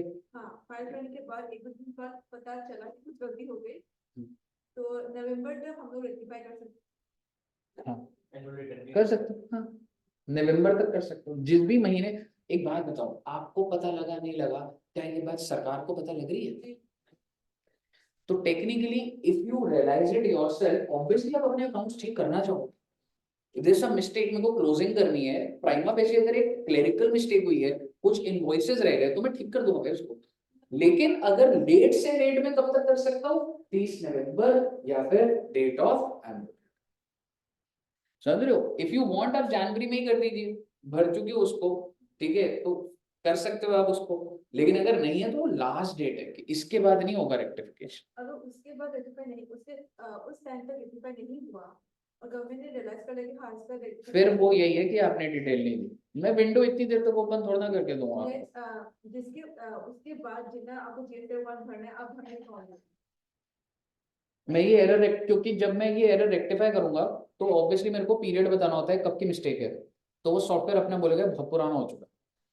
मान लो अगर मैं 30 नवंबर को बोल रहा हूँ 3 साल पहले की मिस्टेक है, वो रिकॉर्ड ही नहीं करेगा उस चीज। हमारे नवंबर की मिस्टेक, मतलब हमने GSTR 1 नवंबर का था, हमने दिसंबर में ऑब्वियसली भरा, 11 दिसंबर तक हमें पता चला कि मिस्टेक हो गई है, तो तब हम कब रेक्टिफाई कर सकते हैं उसको? तब उसके जो भी रिटर्न, जो भी एग्जिस्टिंग रिटर्न आप भर रहे हो उसको ठीक कर दो 30 नवंबर। Next year. हाँ नेक्स्ट ईयर, जिस भी साल का एरर था 30 नवंबर और date of filing of annual return whichever is कर लिया। ये सेम ही तो है वो जो ITC वाली बात करी थी हमने, लास्ट डेट कब तक आप इनवॉइस बुक कर सकते हो, ऐसी लास्ट डेट कब तक आप रिटर्न को करेक्ट कर सकते हो। क्लियर है ना? आओ बेटे, काफी लेवल पे बात कर ली हमने, छोटे छोटे सेक्शन करना है हमने। GSTR 1 डन है जी। अब मैं आपसे बात कर रहा हूँ फर्स्ट रिटर्न की।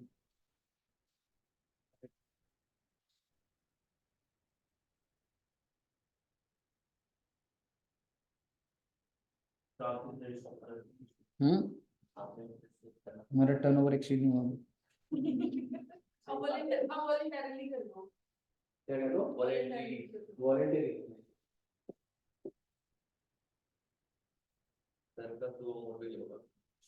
ओ भाई बताओ यार, ऐसे यार ऐसे कर रहा है तू। गारंटी से एक्सीड हो गया। सही में कह रहा हूँ, अप्रोक्सीमेटली 18 लाख तक आ गई। ऐसे मैं तो कह रहा हूँ बढ़िया है, कुछ तो फायदा होना चाहिए ना, आपकी भी सेव रहेगा, कुछ तो आपने पैसे बचाओगे। नहीं लेकिन टैक्स कभी भी गलत पे नहीं करना चाहिए, मतलब आप यार अरे बच्चों को मैं ऐसे कैसे बोल दूं ना। क्या फायदा ही उसका टैक्स बचाना चाहिए। सर आपको इतना सारा टैक्स याद है तो उसको टैक्स प्लानिंग करा होगा। पर्सनल टैक्स प्लानिंग पे सक्सेसफुल प्राप्त। सर आपने तो कितनी अंदर अंदर से बहुत डिडक्शंस ले रखी होंगी। मैडम वो जब ऑफिस में होते हैं ना तब होता है। अभी अगर मैं आपको बोलूँ ना कि इससे ज्यादा लेयर खोली हुई है, नहीं, लेकिन जब कंपनी में थे तो आपको सारा टैक्स नहीं आता, आपको उस मैटर के ऊपर सुप्रीम कोर्ट की जजमेंट, सर्कुलर, सारी चीजें आपको याद नहीं होगा। आप किसी कोई बंदा कॉर्पोरेट ऑफिस, मैं आपको बता रहा हूँ मेरे जो बॉस थे उनको स्लैब रेट्स नहीं बताती, टैक्स के बॉस थे, 70 लाख रुपए पैकेज था।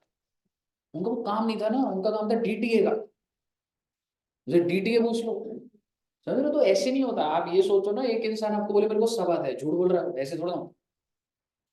ठीक है, आप आज मेरे को बोलो सर ऑफिस जाके आप सारी चीजें कर लोगे, नहीं कर सकते भाई। आप जो स्पेसिफिक फील्ड हैंडल कर रहे होते हो उस चीज को हैंडल कर रहे होते हो आप, वो चीज है। ठीक है, आइए एनीवेज, अब एक चीज बताओ बच्चे, मान लो ये मेरा फाइनेंशियल ईयर है, कौन सा साल है जी? 23-24। ओके, तो 23-24 में 1/4 को मैंने बिजनेस स्टार्ट करा और मेरा एग्रीगेट टर्नओवर एक्सीड हो गया जी 20 लाख से। क्या आप बता सकते कौन से दिन? एक बात बताओ, जब तक ये 20 लाख हुआ, मेरी दुकान पे जो भी लोग आते थे, क्या मैं उनको आईटीसी दे पाता था? नहीं। क्या ये कहीं ना कहीं नेगेटिव चीज है या नहीं है? बिकॉज पीपल, ऐसा पॉलिसीज होती है कंपनीज की, that we purchase only from registered suppliers. ठीक है, तो बेसिकली मेरे को था यार मेरा एक्सीड होगा तो मैं रजिस्ट्रेशन ले लूंगा, तो मेरा एग्रीगेट टर्नओवर कितना एक्सीड हो गया? 20 लाख। जैसे ही 20 लाख एक्सीड हुआ, मैं क्या बन गया? Liable to be registered. And when you are liable to be registered, आप मेरे को बताइए मुझे कितने दिन में अप्लाई करना होता है? सो टेक्निकली 10 से लेके 10 ही मान लेते हैं अभी। तो मैंने REG01 कब अप्लाई करा? 8 को। लेकिन आप एक बात बताइए बेटे, क्या यहां से लेके यहां तक मेरी कुछ सेल चल रही होगी? नहीं चल रही होगी? बिल्कुल चल रही होगी सर। पर क्या मैं उनको आईटीसी दे पा रहा था? नहीं। हालांकि मैं मन में तो रजिस्टर्ड था कि मैं तो प्रोसेस में हूं। तो आप मुझे बताइए, वो दुकानदार, अब जो इस दौरान जो कस्टमर आया, अभी पीरियड पे ज्यादा फोकस मत करना, लाइबल के बाद के दौरान जो कस्टमर आया और जब तक मेरे पास रजिस्ट्रेशन नहीं थी, क्या मैं उनको आईटीसी देने का वादा कर सकता हूँ? हाँ, आंसर इज डिवाइड इन पैसा होता था। एग्जैक्टली। तो वही देखेंगे एक बार, सीक्वेंस से देखना। 10 जून को मैं लायबल हुआ, मैंने अप्लाई कर दिया REG01 में 8 जुलाई। 18 जुलाई I got the certificate in REG06। बहुत अच्छी बात है सर। आप मुझे बताइए what is the effective date of registration? 10 जून। जिस भी दिन आप लायबल टू बी रजिस्टर्ड होते हो, 10 जून से। लेकिन आप सोच के देखिए, पीरियड अब मैं स्पेसिफिक बनाऊंगा, देखना बच्चे, इस पीरियड से लेके इस पीरियड तक क्या मैं उनको टैक्स इनवॉइस इशू कर, क्या मेरे पास GSTIN नंबर था? नहीं। तो जब भी मैं इनको बेच रहा था, क्या मैं अपने इनवॉइस को प्रॉपर इशू कर सकता हूँ? नहीं कर सकती। अगर मेरा GSTIN नंबर इनवॉइस पे नहीं है तो मैं GST कलेक्ट नहीं कर सकता। तो आप मेरे को बताइए, मेरे को जब रजिस्ट्रेशन की इफेक्टिव डेट ये है, मैं इस पीरियड से लेके इस पीरियड तक क्या मैं इनको जो मैंने इनवॉइस दिए थे उसको रिवाइज करके रिवाइज इनवॉइस दे सकता हूँ? दे सकता हूँ। कितने महीने के अंदर?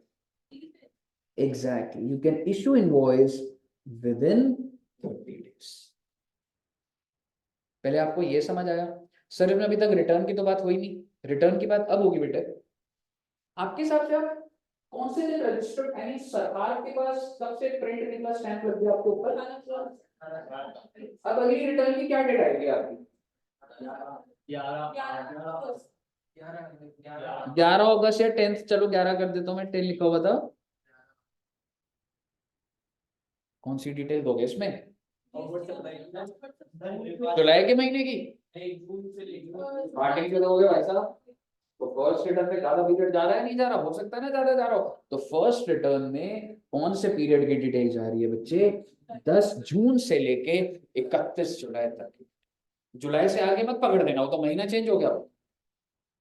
मुझे बताइए, आपको समझ आया सारा का सारा? ये जो लैंग्वेज लिखी है इसको रीड करिए।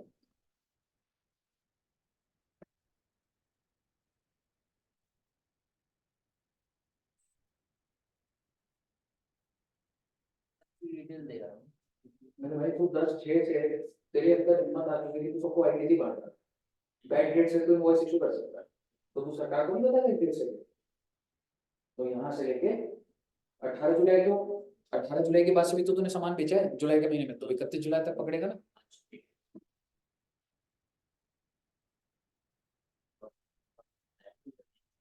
क्लियर है?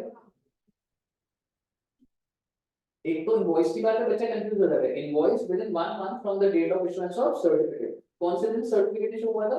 18 जुलाई। तो 18 जुलाई से आगे भाई 18 अगस्त तक तेरे को जो पुराने इनवॉइस देना है वो दे दे। कहिए साहब, कोई दिक्कत? आओ जी, ये हुआ हमारा खत्म फाइनल रिटर्न। आइए नेक्स्ट सेक्शन रिवाइज कर, क्योंकि मैंने पहले जो इशू करे होगे उस पे मतलब जीएसटी चार्ज ही नहीं होगा। वो एनुअल रिटर्न आप बहुत बार सुन चुके हैं। एनुअल रिटर्न में मैंने कुछ फॉर्म लिखे, मैं इन फॉर्म पर आ जाऊंगा। Who is required to furnish annual return? All registered person except NRTP, ISD, TDS, TCS and. क्या है, कहीं ना कहीं जीएसटीआर 1 वाला वही वाला नहीं है, लेकिन इसमें एक बंदा और जीएसटीआर 1 में क्या था, includes casual tax. TTP include था। तो ये ध्यान रखना, जीएसटीआर 1 में क्या था, इंक्लूड्स कैजुअल टैक्स पर्सन, पर एनुअल रिटर्न इसको भरने की जरूरत नहीं है। विद ऑब्वियस रीजन ये हर जगह 2-2 महीने बाद तो शिफ्ट हो जाता है। What is the due date of filing? Exactly 31 December of next financial. क्या ये ड्यू डेट बढ़ सकती है? बाय वे ऑफ नोटिफिकेशन बढ़ सकती है, थ्योरेटिकल बात है। कौन से फॉर्म में जाना है बेटा ये? अब आप ध्यान से सुनिएगा, जीएसटीआर 9 में जाना है। सर क्या कॉम्पोजिशन स्कीम सप्लायर को भी एनुअल रिटर्न भरनी है? Answer is yes. एनुअली बढ़ता है। एग्जैक्टली, ये पॉइंट आपने अच्छा बोला सर। उसकी तो रिटर्न भी एनुअली है, वो एनुअल भी जाएगी और वो एनुअल रिटर्न भी आएगी। तो सेम होगा, हाँ सेम होगा, पर है। तो बेसिकली एनुअल रिटर्न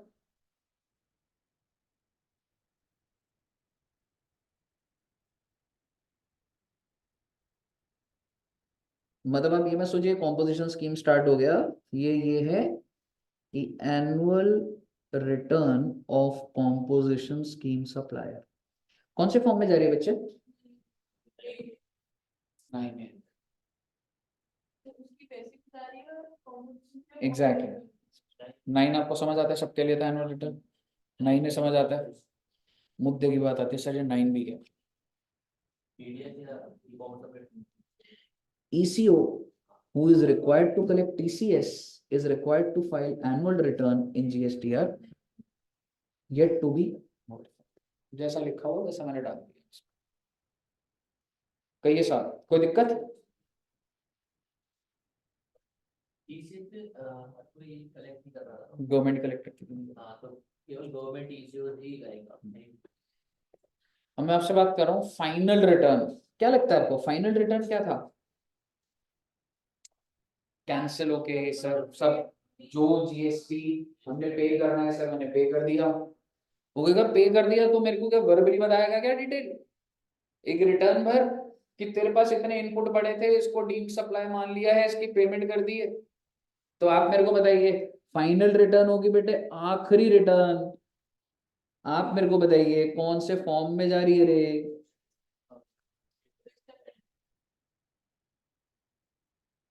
कौन भरेगा जी? Who is required to furnish final return? Every registered person whose registration has been suspended or cancelled। भाई साहब अगर रजिस्ट्रेशन कैंसिल हो गई या सरेंडर भी हो गई, सस्पेंडेड की जगह सरेंडर्ड लिखा हुआ पर कोई दिक्कत वाली बात नहीं, कैंसिलेशन मेन होता। अब मुझे बताइए what is the time limit? With in 3 months। ध्यान से देखना बेटा, ये एमसीक्यू और मतलब ऐसे थ्योरी में ही आता है। फ्रॉम द डेट ऑफ, जैसे कि सपोज करो, और दूसरा क्या लिखा है, डेट ऑफ ऑर्डर। बेटे ऑर्डर तो आज आ गया, आज क्या डेट है? 1 Feb। 24 को ऑर्डर आया है कि तेरी रजिस्ट्रेशन कैंसिल हो रही है 24 या 9 दिन में जो बेचना है कुछ बेचना है जो भी है वो डिटेल देख लेंगे। This is the last order. Order आज निकल गया तेरा, that I am cancelling it.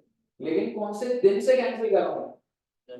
वो भी तो होता है किसी भी डेट से वो कैंसिल। एग्जैक्टली, ठीक है, अपनी मर्जी से भी वो कर सकता था। ठीक है, रेट्रोस्पेक्टिव डेट से फ्यूचर डेट पे एज ही में डीम्स फिट। तो आप मेरे को बताइए 3 महीने मुझे कहां से गिनने हैं? विच एवर इज, यानी कि 10-12 के बाद सर जी मैं कैंसिल तो हूँ, पर क्या मैं रिटर्न भर दूंगा cancel? How much time I have? 3 months। तो जो फाइनल रिटर्न है वो कैंसिल होने के बाद कितने महीने बदल जाती है बच्चे? 3 months में बदल जाती है। 10 दिन। नहीं मैडम 3 months इसी डेट्स, हाँ विच एवर इज लेटर है ना। 10 दिन आई एम सॉरी, मैंने 10-12 मैं ना 10 एक मिनट मैं ना 10th of Feb लिखना चाहता था। ऑर्डर आज आ गया है और 10 दिन बाद हो रहा है, तो मैं 3 महीने कहाँ से जोड़ूंगा? 10-2 से। 10th अप्रैल।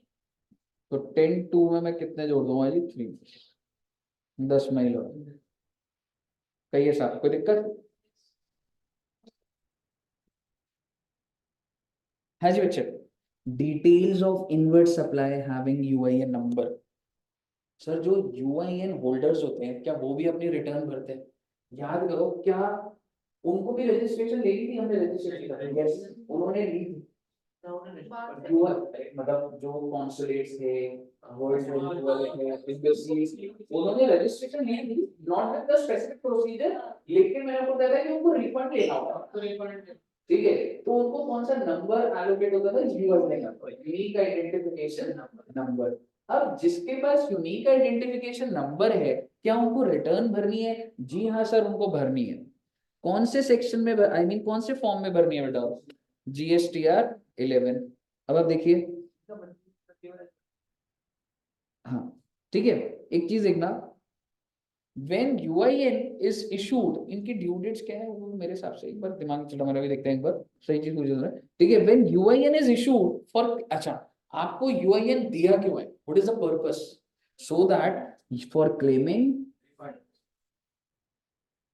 आप ध्यान से देखिए, of taxes paid on inward, such a person shall furnish the detail of inward supply of taxable goods and service on which refund has been claimed in form GSTR 1 along with the application of such refund claim। कोई और application भी होगी बेटे, लेकिन when UIN is issued for purpose other than refund of taxes paid, such person shall furnish detail of inward supply of taxable goods and service as the case may be required by the PO in GSTR। बेटे ऊपर आपको refund चाहिए तो एक refund application लगा दो और 11 भर दो, और अगर रिफंड नहीं चाहिए तो सिर्फ 11 भर दो बस। यूनिक आइडेंटिफिकेशन नंबर जो एम्बेसीज होती हैं, और जैसे अमेरिकन एम्बेसी है, चाइना एम्बेसी है, तो इन सबको एक नंबर दिया हुआ है यूआईएन नंबर, वो जीएसटी में रजिस्टर्ड है। हाँ, डिप्लोमेट्स को, फॉरेन कॉन्सुलेट्स और वो जो लिखे हुए थे सारे। बेटे के वही वाला पॉइंट आ गया जो हमने लिख लिया है, एक बार बता दीजिए, समझ आ रहा है आपको? ये बेसिकली GSTR 1 का पॉइंट है जो हमने उसमें ही लिख लिया है, वैसे दोबारा आ गया। क्लियर है जी? अब मुद्दे की बात ये है, सर अगर पूरे महीने कुछ बेचा ही नहीं तो भी क्या रिटर्न भरनी है? आंसर है सर उसको निल रिटर्न बोलेंगे। भाई अगर कुछ बेचा नहीं, कुछ खरीदा तो होगा, तो उसको क्या मैं निल बोलूंगा? नहीं बोलूंगा। अगर एक भी ट्रांजैक्शन हो गई तो उसको निल नहीं बोला जाता बेटे। Sir I purchased for 10 lakhs, I've sold nothing. Do I need to file a nil return? No. अगर मैंने कुछ परचेज भी नहीं करा होता तो निल होता। There is no activity during, कि ना तो इनवर्ड है ना आउटवर्ड है, तो निल बोला जाता है।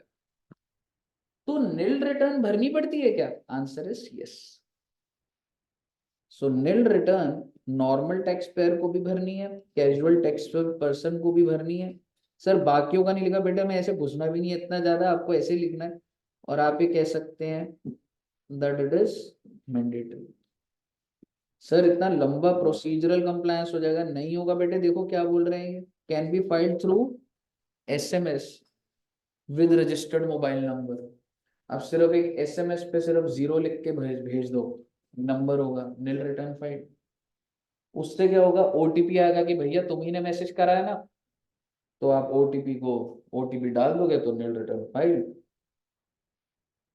निल return can be filed from 1st of, वो तो ठीक है ना sir, during the year, during the month में थोड़ा ना मैं GSTR 1 भी नहीं भर रहा था, ये भी नहीं भरा।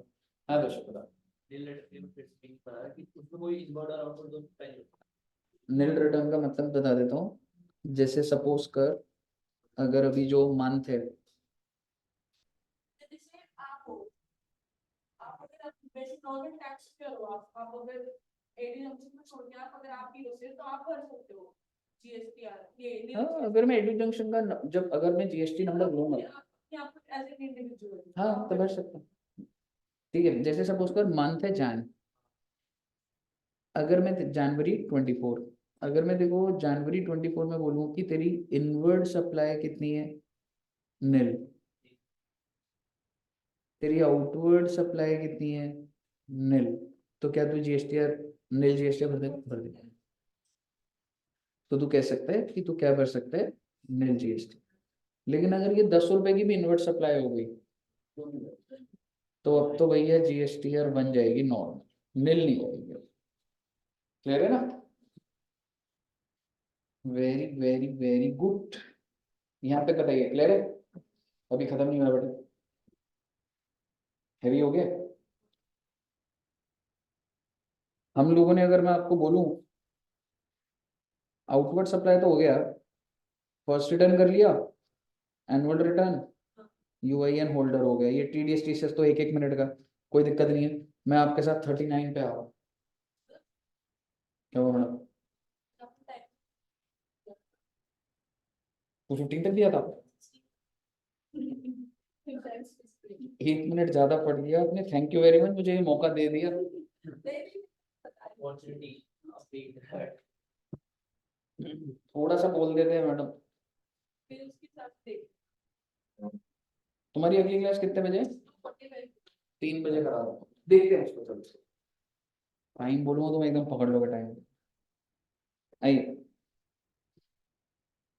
और सर जी बात ये हो रही है बेटे, फ्लो बन रहा है ना अभी, तो इसलिए वो अभी हो जाएगा, नहीं तो ना आपका फ्लो डिस्टर्ब हो जाएगा। आइए, GSTR 3B। Sir ji GSTR 3B क्या कहता है? Every registered person other than ISD, NRDP, OIDAR। समझ लिया?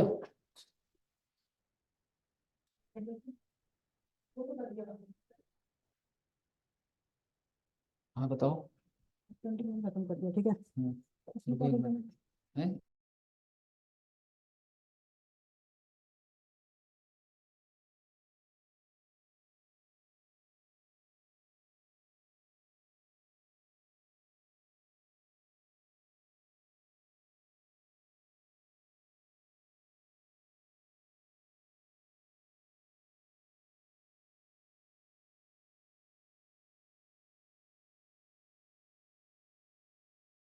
आज कर दूंगा।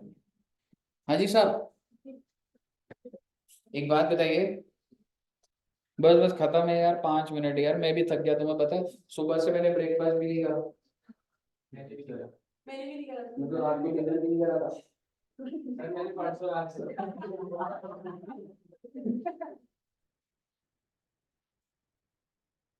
5 मिनट। आइए sir ji, GSTR 3B, oh my God, मेरे को आप बताओगे GSTR 3B किस लिए जाती है? फाइनल रिटर्न है ना सर। बेटे एक बात बताओ, अप्रैल के महीने की रिटर्न GSTR 1 कब जाएगी? और क्या मैं कह सकता हूँ, आप इतने समझदार तो हो कि इसका IFF का पंगा, चलो भी नहीं डाल रहा मैं, 13 में को IFF जाता, लेकिन मान लो ये मंथली वाला इंसान है, तो इसकी 3B कब जाएगी? और बेटे पेमेंट भी 20th होगी। मंथली वालों का तो ये कहानी। हाँ जी, क्या होना चाहिए? हाँ वो 10th ना लॉ में लिखी हुई है, वो नोटिफिकेशन के थ्रू बस 11 करी हुई है, समझ रहे हो? जो एक्ट में लिखी है वो 10th है, और वैसे 11th में हो गई है। ठीक है जी। अब मैं बात करता हूँ QRMP वालों की कहानी। भाई अप्रैल के महीने में क्या उसने 3B भरी होगी? अप्रैल में जून, क्या मैं कह सकता हूँ अप्रैल के महीने का? एक बार बताओ, कहने से 13 मई को उसने IFF भरा होगा, फिर उसके बाद 13 जून को क्या भरा होगा? आईएफएफ। पहले दो महीनों में तो भरते हो आप आईएफएफ। जून में नहीं भरेगा, जून में सीधा 13 जुलाई को क्या भरेगा? समझ रहे हो ना? यहाँ पे मैं लिख भी देता हूँ, इस वाले महीने का आईएफएफ फैसिलिटी अवेलेबल नहीं होती। अब आप मुझे बताइए ये जीएसटीआर 3B कब भर रहा? 22 या फिर 24, अलग अलग स्टेट में अलग अलग डेट है बेटे। दिल्ली के अंदर 24 है, हाँ स्टेट वाइज कर दिया थोड़ा सा। कौन सी रिटर्न जा रही है जी? लेकिन पेमेंट कब हो रही है? 25 तारीख। रिटर्न पहले जा रही है, पेमेंट बाद में। वैसे तो कोशिश होती है सरकार की कि पेमेंट और रिटर्न को सेम डे रखा जाए, लेकिन क्यूआरएमपी का सिस्टम थोड़ा सा अलग चलेगा कि जब पेमेंट सिखाऊंगा आपको, आपको ये डेट्स ध्यान रखें। मुझे बताइए, क्लियर है बच्चे? बस बेटे हल्का सा रह गया बस। नॉर्मल वालों का 20, ठीक है। अब अगर तुम सोचोगे 3B जो नॉर्मल टैक्स पेयर है वो कब भरा है, तो अगर तुम उसके बारे में सोचो, क्या मैं कह सकता हूँ उसने 12 GSTR1 भरी और 12 GSTR 3B। लेकिन अगर मैं क्यूआरएमपी वाले की बात करूं, सर 2B नहीं लिखा बेटे, वो ऑटो पॉपुलेटेड होती है। इसकी बात करूं अगर, इसकी GSTR1 कितनी भरी इसने?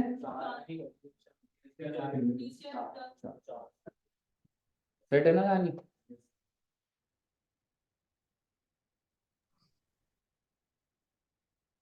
क्या आप नील GSTR 3B भर सकते हैं SMS के through? OTP first day of, same बात है। हाँ भर दो, फॉर्म भर के सब 0 0 भर दो, काम आपका बढ़ेगा, सरकार ने इसी तरह। समझ रहे हो? कहिए साहब, यहाँ तक कोई दिक्कत?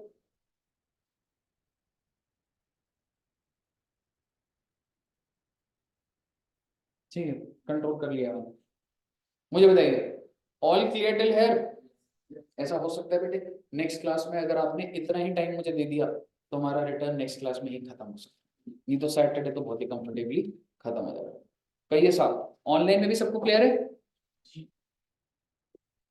बेटे? ऑनलाइन में बच्चे को कोई बात आ रही है? Yes sir. Yes sir. Online के बच्चे जाग रहे हैं? Yes sir. ये गाने क्या सुना रहे हो? ठीक है, अब हम कितने बजे मिलेंगे? 2:45 पे आ जाओ। नहीं। सो गए तो 45 पे नहीं आ सकते क्या? 2:45 पे मिलेंगे जी। 30 सर 3 बजे आएंगे, अब 3 बजे। नहीं आज तो आप वही नहीं, लॉग इन करना है आपने को। 3 बजे आएंगे अब। AS 26 खत्म नहीं हो पानी, तो समझ रहे हो? मेरी भी फिर अगली क्लास 4 बजे, उसके बाद भी और वो है। ठीक है, आज टेस्ट दे रहे हैं बच्चे? यस, आई टेस्ट देने वाले हैं।